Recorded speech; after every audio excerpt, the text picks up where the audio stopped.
Sejam todos muito bem-vindos. Este é o Conversando sobre Jesus, o seu podcast com as mais lindas histórias e lições sobre Jesus, apresentado sempre num papo leve e descontraído. Eu sou Irandi Protásio e estou aqui com Silvia Protásio e Admilson Barbosa. Bom dia, Silvia. Bom dia, Irandi, bom dia, Barbosa, e a todos os nossos ouvintes. É um prazer tê-los conosco para mais um bate-papo. Bom dia, Barbosa. Bom dia, Silvia, bom dia, Irandi, bom dia a todos que estão nos ouvindo e nos assistindo. Então vamos dar início ao nosso podcast de hoje com o tema Felizes os Simples, uma recomendação de Jesus no Sermão da Montanha, quando disse: Bem-aventurados os pobres de espíritos, pois deles é o reino dos céus. Está lá em Mateus, no capítulo 5, versículo 3. Um tema muito importante para todos nós na atualidade. Felizes uns Simples, do site O Pensador. O mundo atual exige muito de nós. A realidade é outra, mas nossos pensamentos continuam os mesmos. É preciso mais do que reinventar. É preciso novos pensamentos, novos modelos de vida, de relacionamentos, novas maneiras de estarmos no mundo. Caso contrário, a população toda adoecerá. Ismaia. A Ismaia é uma psicóloga e autora que vive em São Paulo e tem especialização em jornalismo literário. Esta é uma advertência bastante importante para todos nós, que nós precisamos realmente pensar sobre ela. E em um mundo com tantos desafios, com tantas informações e notícias a cada minuto, vem exigindo de cada um de nós um trabalho exaustivo para acompanharmos tudo o que acontece nos vários segmentos da sociedade, não deixando nenhuma brecha para que possamos conversar normalmente e calmamente sobre um assunto. Fica muito difícil conseguirmos analisar as questões por ângulos diferentes do que aquele que nos mostram, porque uma nova ocorrência acaba impactando-nos. E tudo isso vem exigindo de cada ser uma velocidade cada vez maior em processar tudo isso. Estamos envolvidos em muitas atividades. E onde está Jesus em tudo isso? Uma questão preocupante e que não sai de moda é a questão do ter e ser melhor que o outro. E hoje virou uma febre. Eu, particularmente, não tenho nada contra as pessoas que são influencer, e sim a preocupação do tipo de influência que espalham por aí, fisgando os menos atentos e criando moda de meio de vida perigosa, que cristaliza a questão do ter e ser, modelo do que estão sendo disseminado por aí. Cada vez mais a questão da beleza física, do poder, do conhecimento fútil e da independência vem trazendo uma doença, como nos diz o texto já citado. Então, ser simples é o maior desafio, não só para o jovem, mas para todos nós. E diante dessa situação, eu pergunto para a Silvia, quais os valores que você acha que as pessoas estão buscando atualmente? Então, Irandi, como tudo muda com o tempo, as buscas atuais estão sendo feitas pelo melhor jeito de viver e ser feliz. O que é natural e buscamos desde que nos conhecemos por gente. Hoje, com tantas informações, como você disse, a oferta por felicidade é uma enormidade. Tem para tudo que é gosto e condição econômica. Muita gente buscando ser mais bonito, ter o corpo mais perfeito, estar bem colocado na mídia e por aí vai. Mas nesse embalo todo, nada de ser feliz. O que se consegue são momentos rápidos de felicidade, porque está fazendo o que acredita ser o melhor para si. Por outro lado, tenho visto valores que nunca saíram da moda. São deixados de lado por uma parcela da humanidade. Mas estão sempre ali. Quando você cai em si, cansado do engano da materialidade, corre para buscá-los. São os valores morais, espirituais. E com alegria, vemos a grande parte das pessoas indo por este caminho. Então, as religiões têm que estar preparadas para receber estes que estão chegando e dar a resposta certa, consolando e esclarecendo aqueles que chegam cansados da ilusão. Em obediência ao que disse Jesus: vinde a mim, todos vós que estáis cansados e desiludidos, e eu vos aliviarei. Está em Mateus capítulo 12, versículo 28. Então, meu amigo, respondendo a sua pergunta, uma parcela pequena busca viver uma vida de aparência. A grande maioria está buscando Deus e estão encontrando uma vida mais agradável, sem a necessidade de ser a estrela do universo, sem a necessidade de ter o mundo aos seus pés, sendo mais simples e tranquilo, feliz em ser quem é. É isso mesmo, Silvia. Estamos buscando a nossa felicidade desde lá de trás, mas nem sempre estamos no caminho correto, mas a grande maioria está buscando, sim. Então, Barbosa, dentro desse contexto, onde você acha que está sendo colocada a felicidade hoje em dia?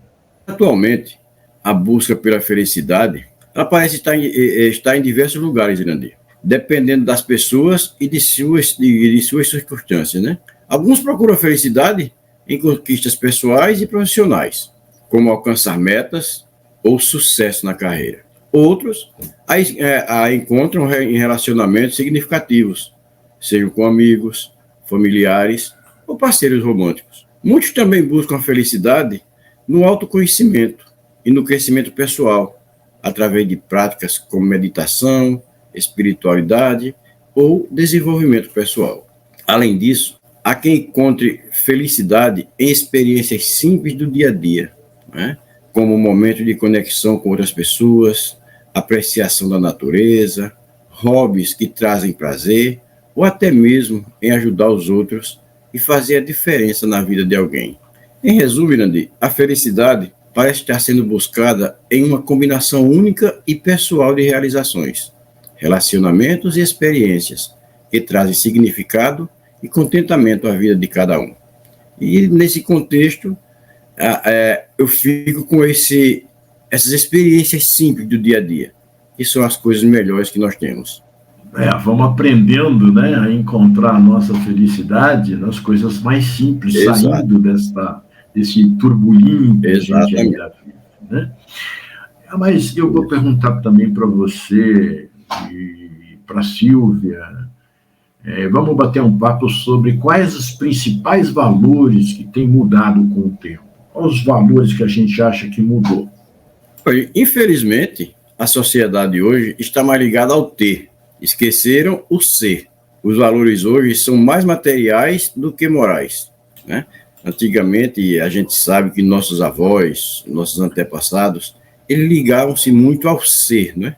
Raros usavam esse ter, queriam esse ter. Mas, hoje em dia, o ter é o principal na vida das pessoas, infelizmente. Isso você está certo, Barbosa. E veja só, à medida que a sociedade evolui, isso no meu ponto de vista, né, também evoluem os valores que a sustentam. Por exemplo, mudanças nos valores, elas ocorrem ao longo do tempo, e essas mudanças, elas foram estudadas por pesquisadores de vários campos. Em diferentes épocas e culturas, o que é considerado certo ou errado, bom ou mal, pode variar significativamente, né? Como exemplo de que isso vai mudando com o tempo, na Grécia Antiga, a coragem e a excelência eram valores altamente valorizados, enquanto que algumas sociedades orientais, como o Japão, a disciplina e o respeito pela autoridade ainda são altamente valorizados, né? Então, diversos fatores, como a globalização, a inovação tecnológica e a diversificação cultural, mudam os usos e costumes da sociedade.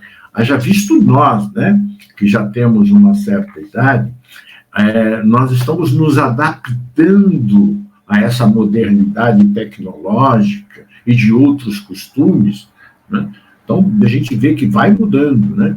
Outro exemplo de mudança nos valores e princípios que regem a vida em sociedade é a questão da igualdade de gênero. Veja como nós estamos evoluindo em tudo isso, né? Em muitas culturas ao redor do mundo, durante séculos, os homens foram considerados superiores às mulheres. E a desigualdade de gênero foi amplamente aceita. No entanto, nas últimas décadas, houve um movimento crescente em direção à igualdade de gênero e em muitas sociedades, né? Também nós estamos tendo uma conscientização maior sobre o meio ambiente. Hoje, as situações ambientais estão preocupando muito o mundo todo. Ainda não temos ações em proporções que busquem sanar o temor que existe e a ameaça à nossa sobrevivência. Mas nós estamos caminhando, né? Na questão do gênero, uma realidade, né, a homoafetividade, e em todos os setores, os casamentos entre pessoas do mesmo gênero, criando uma nova forma familiar. Leis mais claras e duras para coibir o preconceito geral. As leis têm buscado, né, proteger a criança, o adolescente, o idoso. Então, veja, nós temos um pacote de mudança que elas estão indo em ritmos acelerados. Nós temos que nos adaptar a isso. São novos valores que nós estamos aí vivendo e convivendo, não é mesmo? Então, Irandir, veja, são valores muito significativos que têm surgido na sociedade em busca da moralidade, que vai nos levar a ser esse ser simples no futuro, criando a civilização buscada por Jesus. Honestidade. Ser sincero e íntegro nas relações e ações com outros. Solidariedade, um dos valores humanos mais importantes. Responsabilidade, assumir as responsabilidades pelas consequências das ações e decisões e tomar medidas para corrigir erros. Empatia, colocar-se no lugar do outro para pensar melhor em como agir. Justiça, determina os direitos e deveres de cada indivíduo, sendo fundamental para a boa convivência na sociedade. E temos outros valores também, super importantes. Amor, honra, liberdade, tolerância, humildade e educação. É difícil, não é? Eu acho um pouquinho difícil. Olha para vocês verem: honestidade, solidariedade, responsabilidade, empatia, justiça. É difícil. Pelo menos, se nós conseguirmos um desses, já está muito bom. Não é mesmo, gente?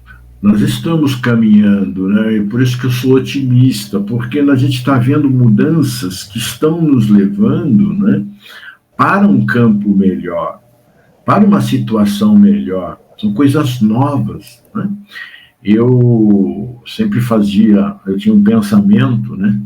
Olhava para minha mãe, uma mulher que saiu da roça, e ela viveu 80 anos, 80 e poucos, e ela passou por tantas mudanças de valores, né? E aí eu ficava olhando para, poxa vida, como se adapta, né? Porque a gente sabe, eram pessoas muito simples, né? Simples na matéria de não tinham conhecimento, né? A gente vê que essa evolução às vezes não traz uma moralidade no princípio, mas Deus está agindo ali, né? Jesus está no leme de tudo e nós estamos indo por caminhos muito importantes, porque precisamos. E no Sermão da Montanha, disse Jesus: bem-aventurados os pobres de espíritos, pois que deles é o reino do céu. Barbosa, o que você entende por pobres de espírito? Porque é uma coisa assim que quando coloca pobre dá a impressão que é alguém muito... né, não tem nada, né? necessitado, exato. É um zero à esquerda, esse pobre. Mas essa expressão, Irandir, ela é geralmente interpretada de maneiras diferentes, como você acabou de citar aí, né? Dependendo do contexto que ela é usada. Por exemplo, no contexto religioso cristão, a expressão vem da Bíblia, mais especificamente das bem-aventuranças proclamadas por Jesus no Sermão da Montanha. Isso está lá em Mateus, capítulo 5, versículo 3. Bem-aventurados os pobres de espíritos, pois deles é o reino dos céus. Nesse sentido, pobres de espírito são aqueles que reconhecem sua própria necessidade espiritual e dependência de Deus, que são simples, humildes em espíritos e não se orgulham de si mesmos. Quer dizer, resumindo, são aquelas pessoas humildes, né, que muitas vezes até mesmo têm conhecimentos, mas não se valem desse conhecimento para sobrepor-se aos outros. São humildes e são confiantes e dependem muito de Deus. No contexto filosófico e psicológico, a expressão pode ser interpretada como aquelas pessoas que têm uma falta de desenvolvimento espiritual, moral ou ético. São indivíduos que podem ser vistos como superficiais, egoístas, desprovidos de valores profundos, ou que se preocupam predominantemente com coisas materiais e passageiras, negligenciando aspectos mais profundos e significativos da vida. Qual é a diferença, né? Do contexto religioso para o contexto filosófico. Jesus nos mostra o pobre de espírito como o ser mais importante, ou seja, o simples, o humilde, sendo intelectualmente desenvolvido ou não. Tanto que lhes diz que são para eles o reino dos céus. Então imagine, né? Se Jesus disse isso, que o reino dos céus são dos simples, são dos pobres de espírito, então imagine que esses pobres de espíritos não são o que nós pensamos, ou que muitas vezes nós achamos que são. E Silvia, como você analisa essa dificuldade? Primeiro de entender o que é, e depois de ser simples. Vamos lá, Barbosa, vamos tentar aqui. A dificuldade em entender o que é e depois ser simples pode ser vista como um desafio humano comum. Ou seja, muitas vezes a simplicidade é confundida com superficialidade ou falta de profundidade. Mas ser simples envolve claridade, foco no essencial e ausência de complexidade desnecessária. Entender isso requer uma mudança de perspectiva e uma apreciação pelo minimalismo, tanto em pensamento quanto em ação. E viver de maneira mais simples pode ser difícil em um mundo que valoriza a complexidade, a acumulação e o status, o ser, né?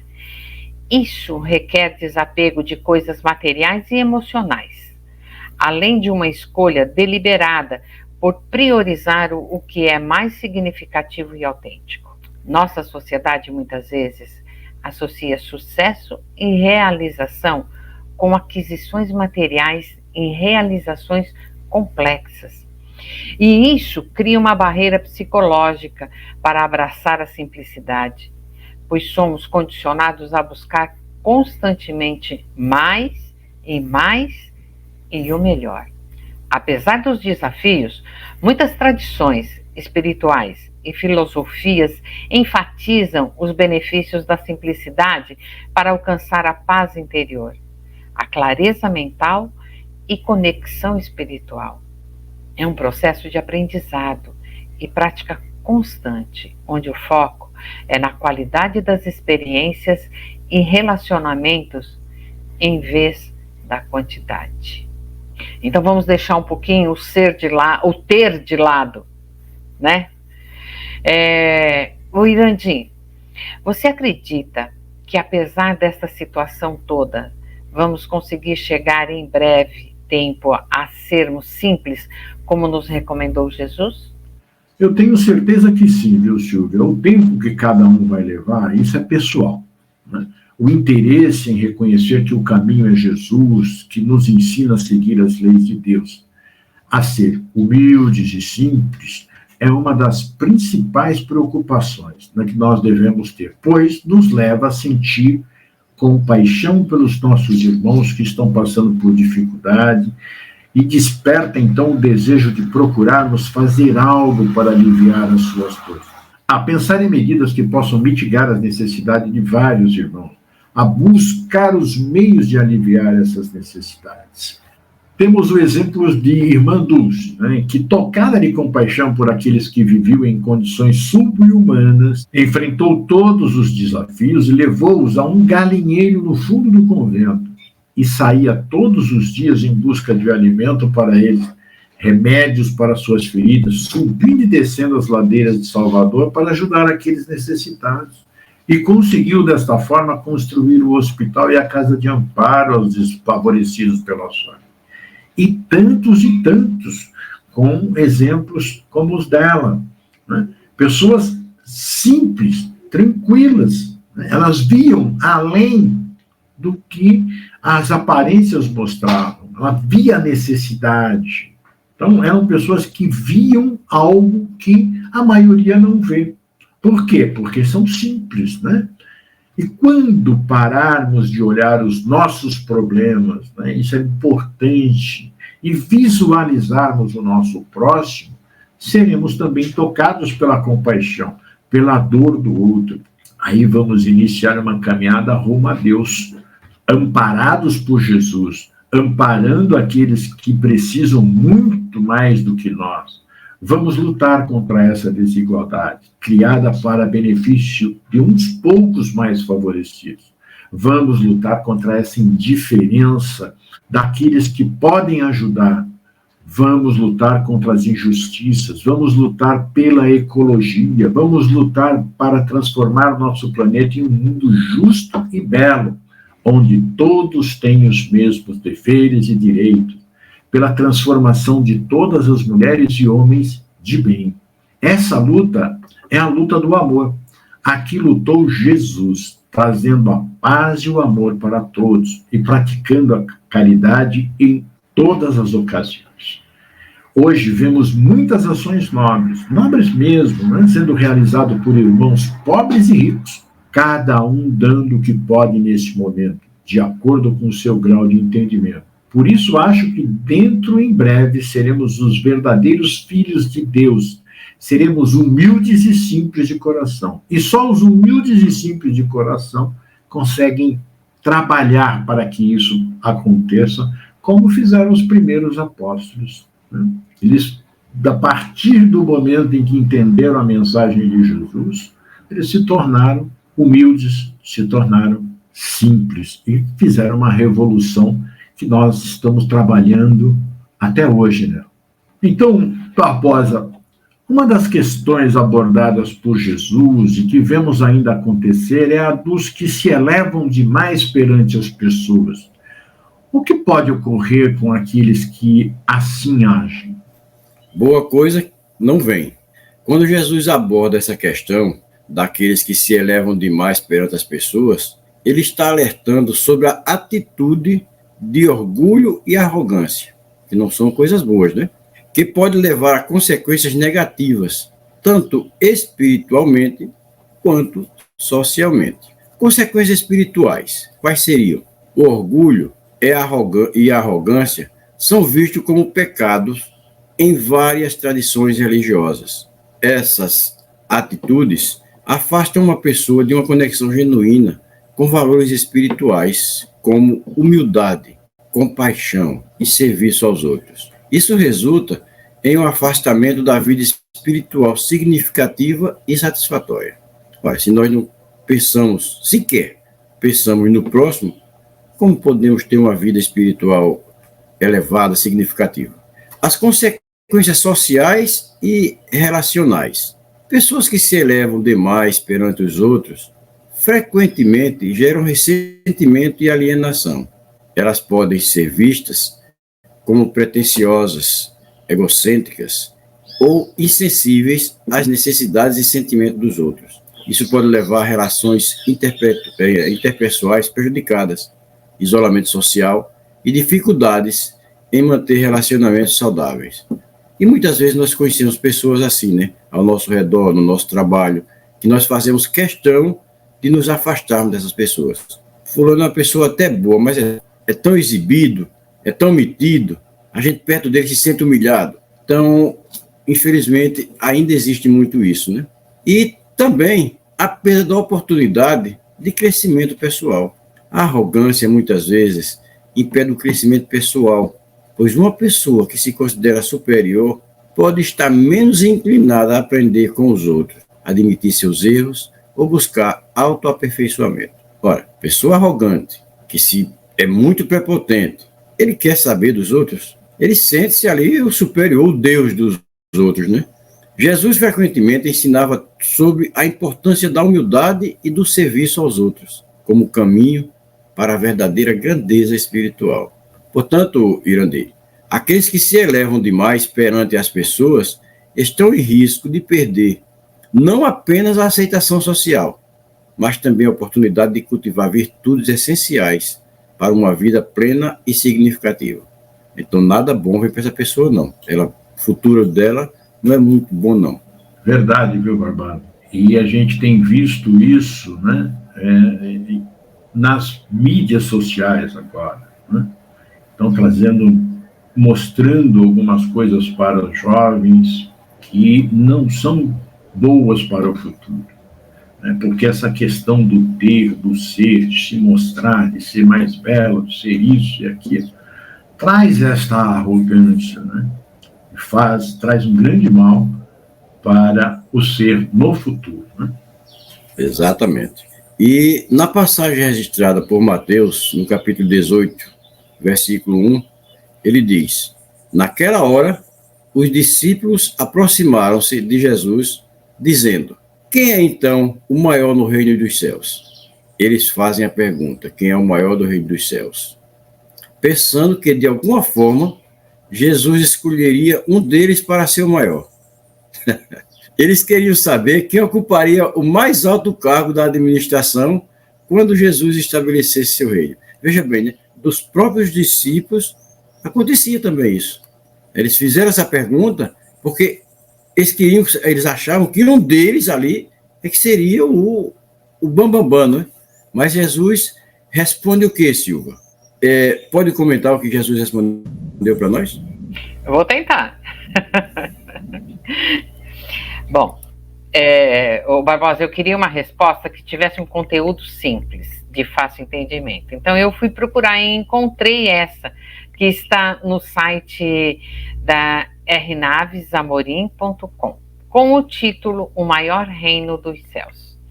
Escrito por Roberto Naves Amorim, pastor da Igreja Cristã Evangélica do Setor Oeste, em Goiânia, Goiás. Ele diz: eles queriam saber quem ocuparia o mais alto cargo de administração quando Jesus estabelecesse seu reino. Eles apenas imaginavam um reino temporal do Messias, onde ele mesmo, Jesus, concederia os espaços administrativos. Eles sonhavam com uma distribuição de honras. Eles pensavam apenas em uma monarquia mundana. Jesus, ao saber da intenção deles, poderia apenas ter dito que ele era o maior do reino, mas não. Ele sabiamente chamou uma criança e, por meio dela, apresentou um modelo dos principais, dos maiores no reino. Jesus apontou para a natureza da criança. Primeiro, que quando ele chamou a criança, ela veio voluntariamente e de bom grado. Segundo, ao apresentar a criança, os discípulos sabiam que as crianças, de forma geral, eram consideradas como propriedades e não como indivíduos. Ninguém lhes dava valor. Terceiro, a criança com simplicidade e humildade torna-se o padrão da grandeza diante de Deus. Se alguém quer ser grande no reino de Deus, que se torne criança. Jesus deixa claro que o reino e sua grandeza têm princípios e valores diferentes. Ninguém poderá pertencer ao reino de Deus enquanto achar-se importante demais. É preciso atender ao chamado de Jesus e vir até ele de bom grado, deixando para lá o que se acha que é, tem ou se tornou. Ninguém poderá pertencer também ao reino de Deus enquanto se achar no poder e no controle das coisas. Uma criança não controla, não ameaça e não tem poder sobre nada. Prepotentes, arrogantes, soberbos, jactanciosos e altivos nunca terão espaço no reino de Deus. Segundo Jesus, ninguém poderá pertencer ao reino de Deus enquanto não enxergar sua fragilidade. Uma criança precisa de segurança. Ela tem medo. Ela sabe que precisa desesperadamente que alguém segure sua mão num beco escuro ou diante de um desconhecido. Quem se acha forte demais não estará no reino de Deus. Jesus admite o fato de que ninguém poderá pertencer ao reino de Deus enquanto continuar na hipocrisia. As crianças não são boas em enganar. Elas, apesar de espertas, fracassam sempre em enganar seus pais. Quem continua tentando esconder de Deus seus erros e pecados, nunca entrará no reino de Deus. Jesus sabia que devemos nos converter em uma criancinha, e o meio para isso é sermos humildes. Não há espaço no reino de Deus para orgulhosos.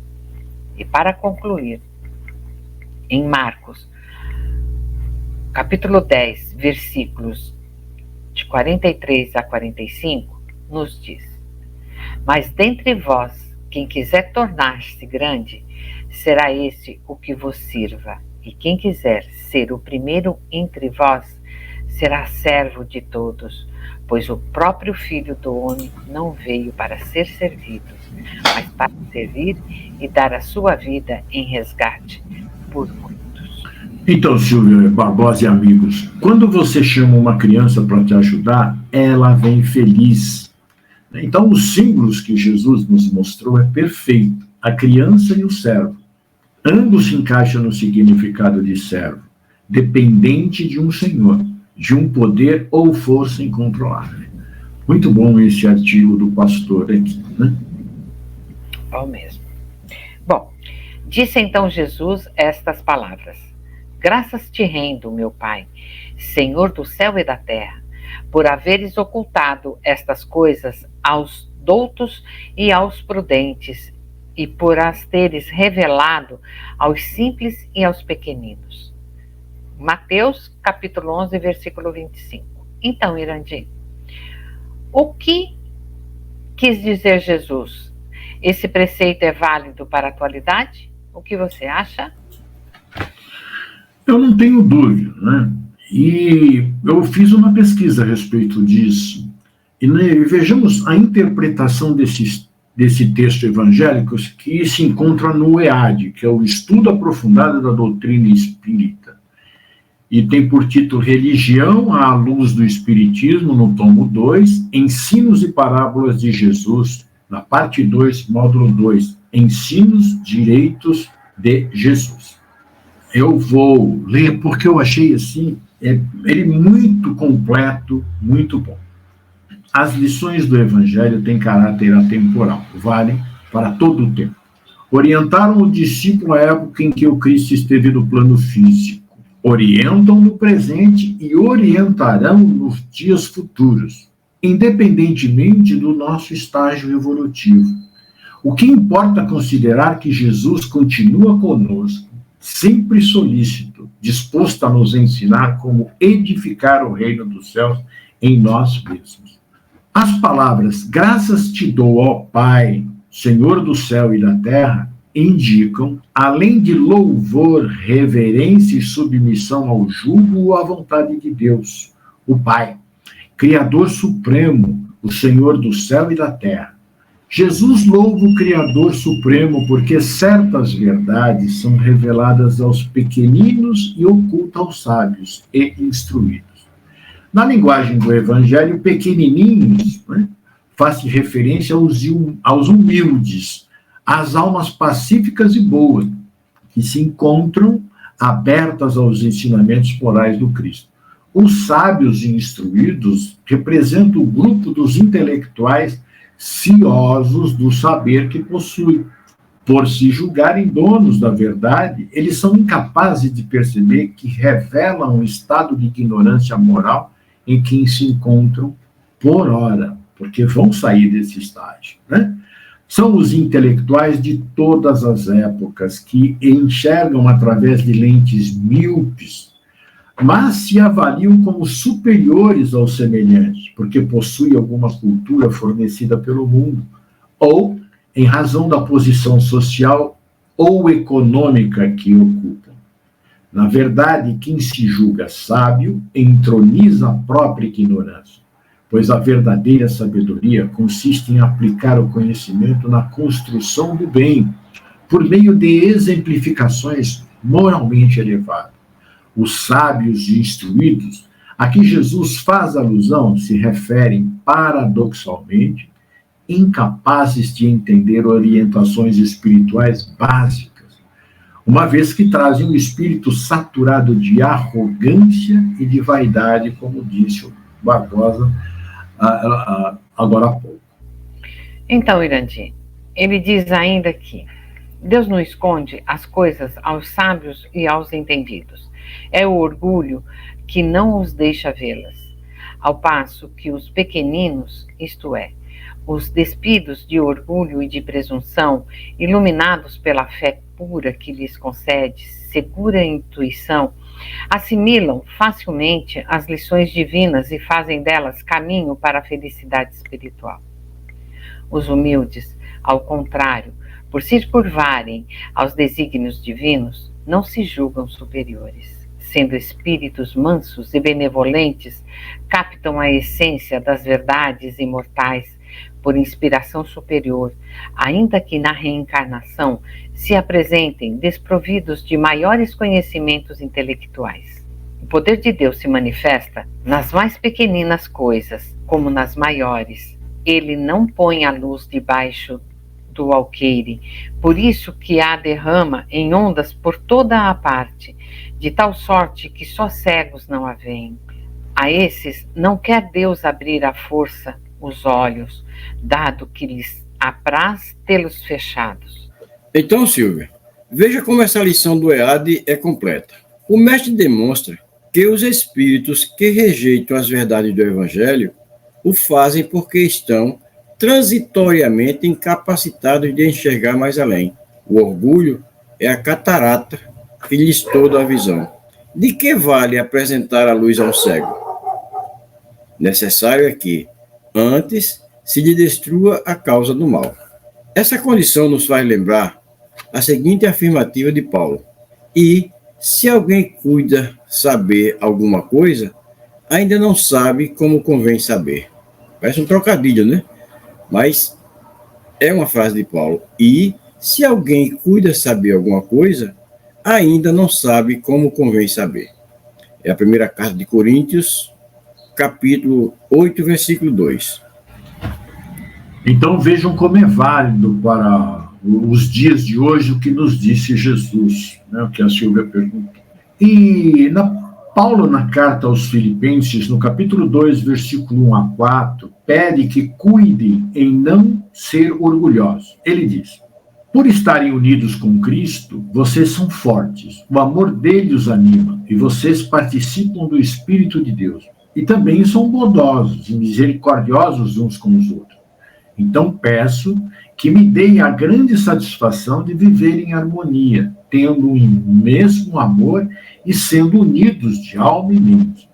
Não façam nada por interesse pessoal ou por desejos tolos de receber elogios, mas sejam humildes e considerem os outros superiores a vocês mesmos. Que ninguém procure somente os seus próprios interesses, mas também os dos outros. Barbosa, qual o trabalho que devemos fazer para domar o orgulho e o egoísmo? Eles são as grandes chagas que nós temos e não deixam-nos ser simples. Verdade, Irandir. E para domar o orgulho e o egoísmo, é necessário um trabalho interior muito grande, contínuo e crescente.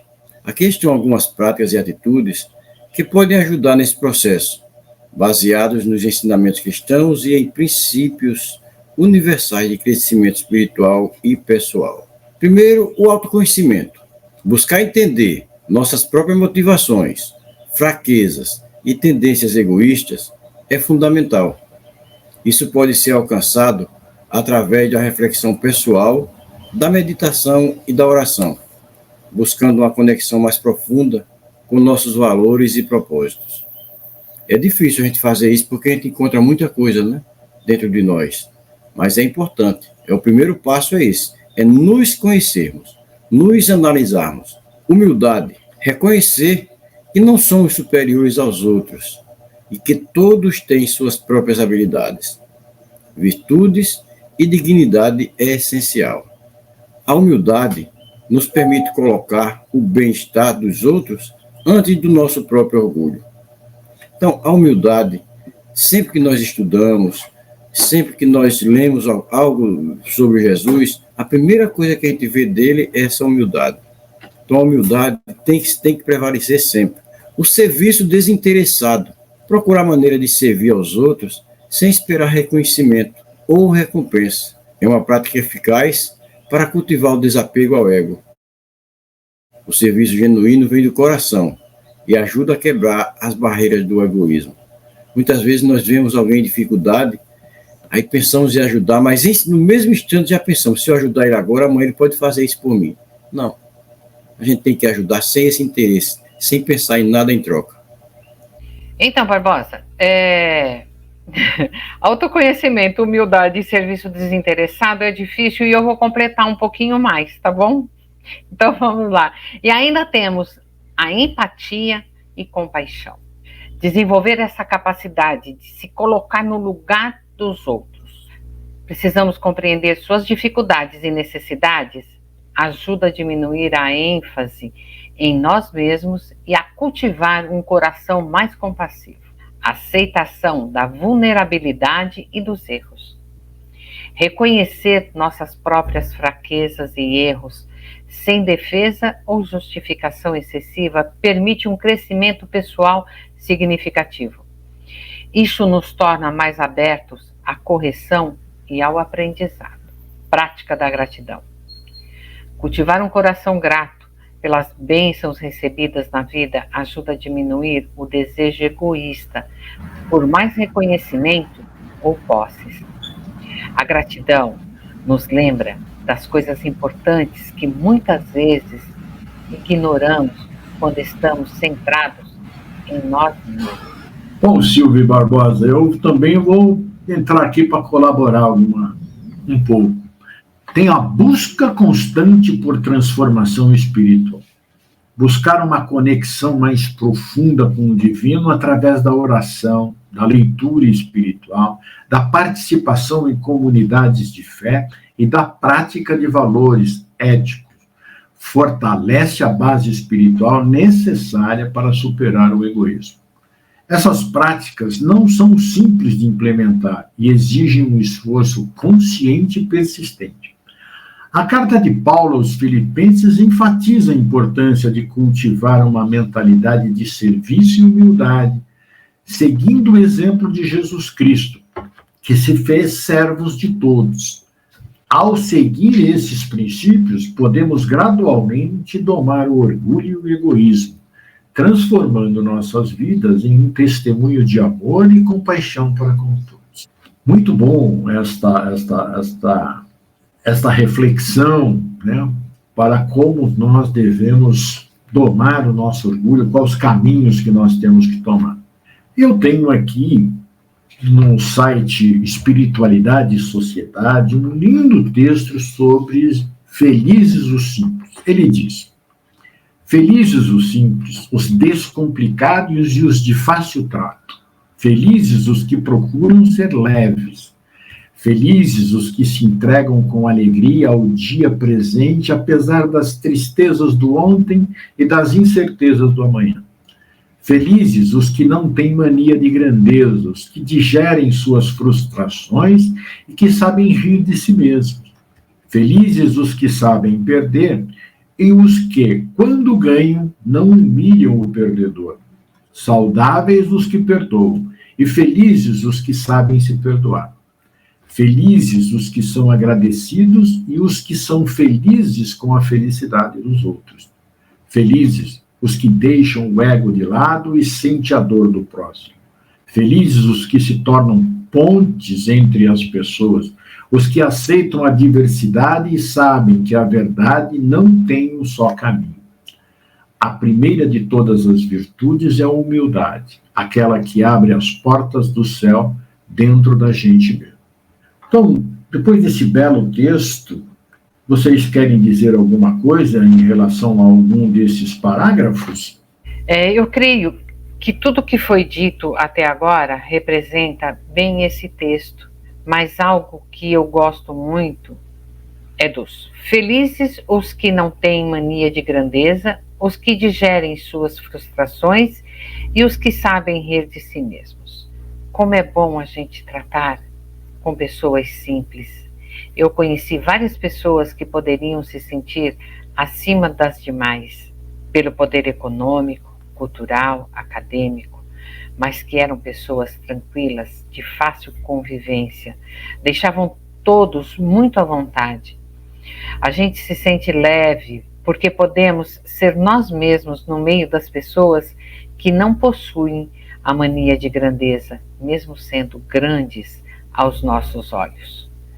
Eu imagino como Jesus deixava bem aqueles que estavam ao seu lado, a tranquilidade que desfrutaram daqueles que tiveram a oportunidade de estar com ele. É gostoso também as pessoas que cometem seus erros e riem deles. Como é bom não ser aqueles que sabem tudo, não erra.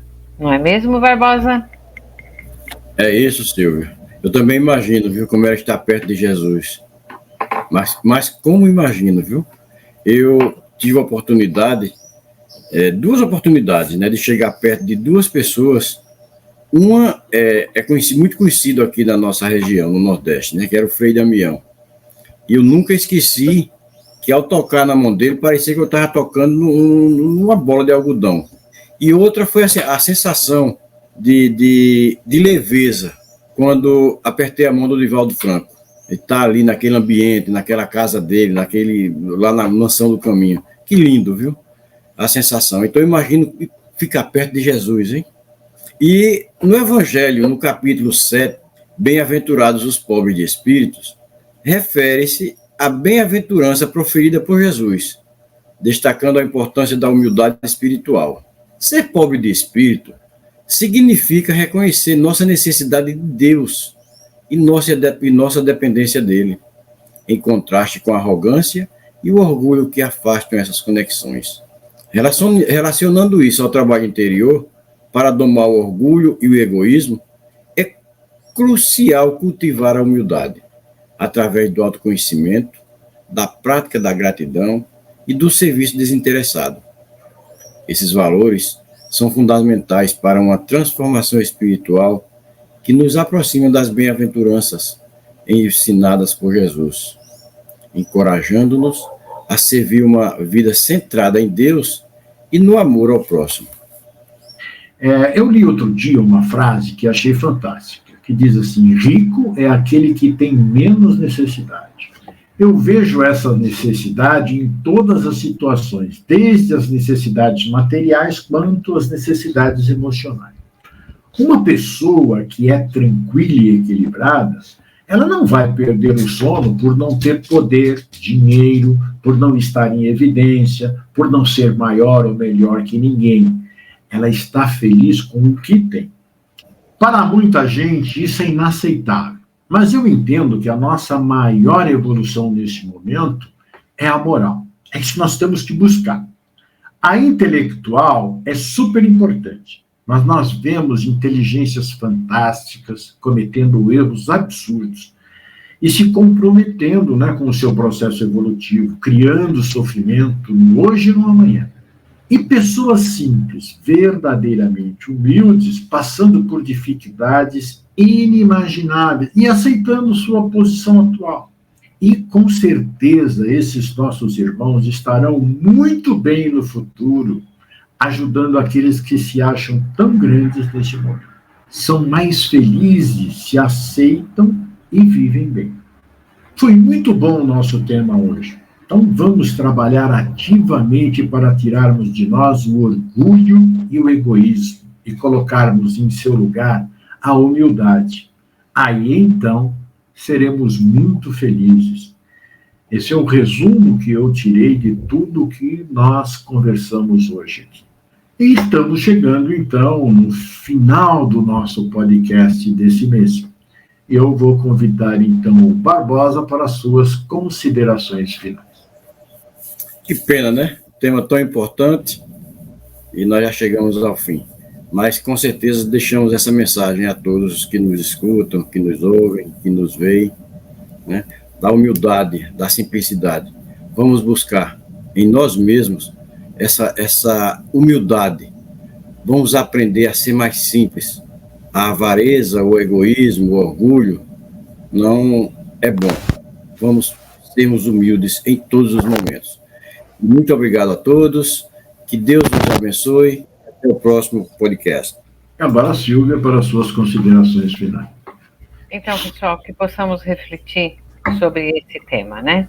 Então, obrigada pela companhia e até o próximo podcast. Eu quero agradecer a Silvia, ao Barbosa e convidar todos vocês a se inscreverem no canal do Lar Ismael no YouTube. Esse podcast estará também no Instagram e no Spotify. Quero agradecer a toda a equipe espiritual desse projeto que nos auxilia e nos inspira. Ao nosso Mestre Jesus por essa lição maravilhosa e a Deus, nosso Pai. Quero agradecer a você que está nos ouvindo ou assistindo. Muito obrigado pela sua companhia. Eu vou encerrar nosso podcast de hoje com uma poesia de Marco Aurélio. O retiro da alma, mas tudo isso revela uma grande simplicidade de espírito, porque podemos, sempre que assim o quisermos, encontrar retiro em nós mesmos. Em parte alguma se encontra lugar mais tranquilo, mais isento de arruídos que na alma. Fiquem com Deus, fiquem com Jesus. Um beijo em seus corações e até o nosso próximo podcast.